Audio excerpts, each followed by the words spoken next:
صدق اللہ مولانا العظیم۔ آج میں آپ کے پاس حاضر ہوا ہوں نماز کے کچھ خاص مسائل لے کر، بالخصوص فجر کی نماز اور اس کی سنتوں کے حوالے سے کچھ چیز آپ کے سامنے پیش کرنا چاہتا ہوں۔ نماز ارکان اسلام میں سے ایک رکن ہے، اور نماز ایک ایسا رکن ہے کہ جس کی ادائیگی میں کسی کا اختلاف نہیں ہے، اور اختلاف کر سکتا بھی نہیں ہے، کیونکہ قرآن کے اندر اللہ پاک نے فرما دیا کہ الصلاۃ، نماز قائم کرو،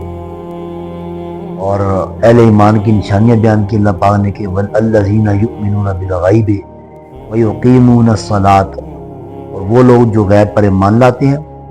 اور نماز قائم کرتے ہیں۔ تو نماز جو ہے یہ مومن کی نشانی ہے، اور حضور کا فرمان ہے کہ بندہ مومن اور کافر کے درمیان فرق ہی نماز ہے، کہ مومن نماز پڑھتا ہے اور کافر نماز نہیں پڑھتا ہے۔ ہاں، اس کی جو ادائیگی کی کیفیت ہے اس میں اختلاف ہے۔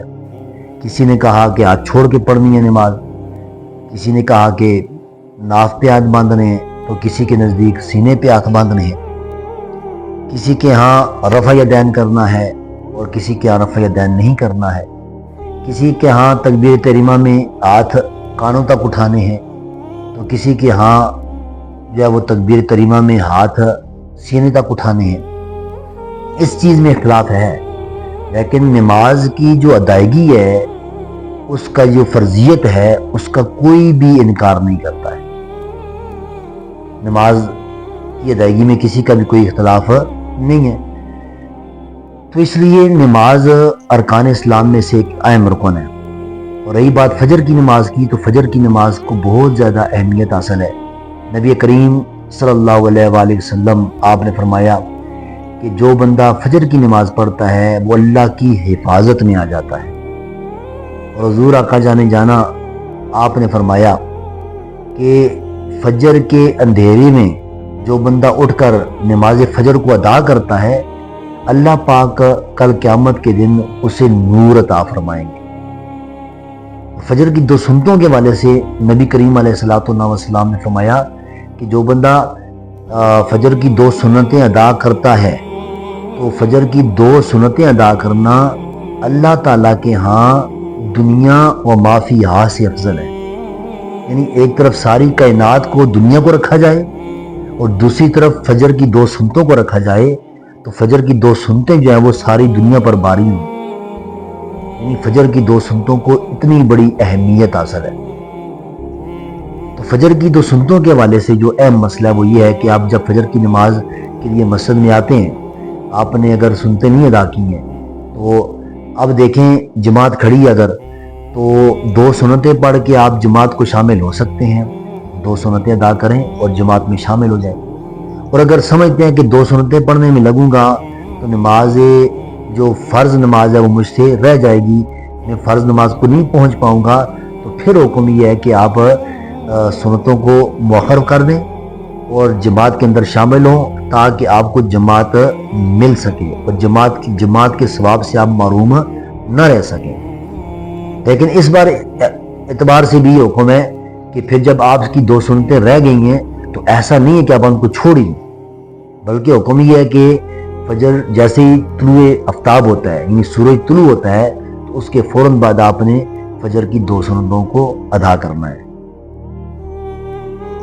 اس میں بعض علماء نے کہا ہے کہ فجر کی نماز کے بعد جو ہے وہ آپ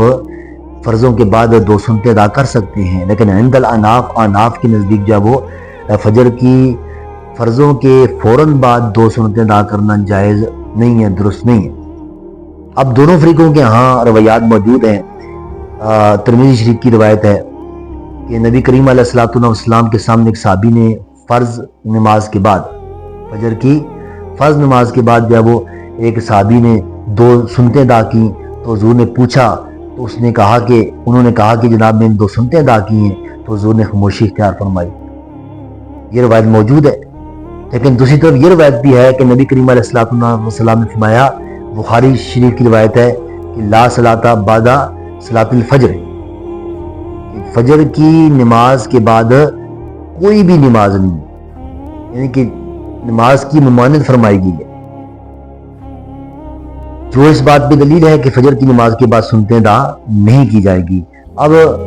دو روایتیں دو طرح کی ہمارے پاس آ گئی ہیں، ایک روایت وہ ہے کہ جس میں ادائیگی کی گئی اور آپ نے منع نہیں فرمایا، اور دوسری طرف وہ روایت ہے کہ آپ نے حکم فرمایا کہ لا صلاۃ بعد صلاۃ الفجر، کہ فجر کی نماز کے بعد سنتیں نہیں ہیں۔ دونوں روایتیں آمنے سامنے آ گئی ہیں، آپس میں تعارض ہو گیا ہے، تو علماء نے فرمایا ہے کہ جس میں آپ نے منع نہیں فرمایا صحابی کو، یہ ایک مخصوص اور خاص واقعے کے ساتھ اس کا تعلق ہے، اور جو دوسری روایت ہے وہ کبھی بھی ہے، ممانعت والی جو روایت ہے وہ کبھی بھی ہے اور عام بھی ہے کہ فجر کی نماز ادا کر لینے کے بعد دو سنتیں ادا نہیں کی جائیں گی، بلکہ طلوع آفتاب کے بعد ہی دو سنتوں کو ادا کیا جائے گا۔ اور فجر کی دو سنتوں کی اہمیت کو آپ کا اندازہ اس سے بھی لگا سکتے ہیں کہ حضور نے یہ نہیں فرمایا یا یہ حکم نہیں ہوا کہ اگر اب رہ گئی تو چھوڑ دو، بلکہ فرمایا گیا کہ آپ طلوع آفتاب کے بعد ان کو ادا کرو، جو کہ فجر کی سنتوں کی اہمیت کو بیان کرتی ہیں۔ ایک مسئلہ تو یہ ہو گیا۔ اب دوسرا مسئلہ یہ ہے کہ اگر آپ کی پوری نماز ہی رہ گئی ہے،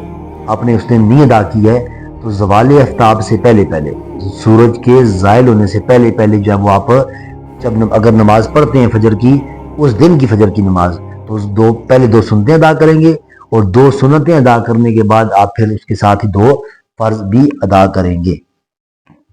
اور فجر کی دو سنتوں کے والے سے یہ حکم بھی ہے کہ جب آپ فجر کی دو سنتے ہیں تو وہ پڑھتے ہیں تو وہ آپ گھر میں پڑھیں، گھر سے فجر کی دو سنتیں پڑھ کے مسجد کے اندر آنا یہ افضل ہے، ٹھیک ہے جی۔ اور پہلی رکعت میں نبی کریم علیہ الصلوۃ والسلام کا یہ معمول تھا کہ آپ سورہ کافرون پڑھا کرتے تھے فجر کی دو سنتوں میں، اور دوسری رکعت میں آپ سورہ اخلاص پڑھا کرتے تھے، یعنی فجر کی سنتوں کو آپ انتہائی مختصر کر کے آپ پڑھا کرتے تھے۔ اللہ پاک کی برگاہ میں دعا ہے کہ اللہ پاک ہمیں جو چیزیں میں نے آپ کے سامنے پیش کی ہیں ہمیں سمجھنے کی توفیق عطا فرمائے اور اس پر عمل پیرا ہونے کی توفیق عطا فرمائے۔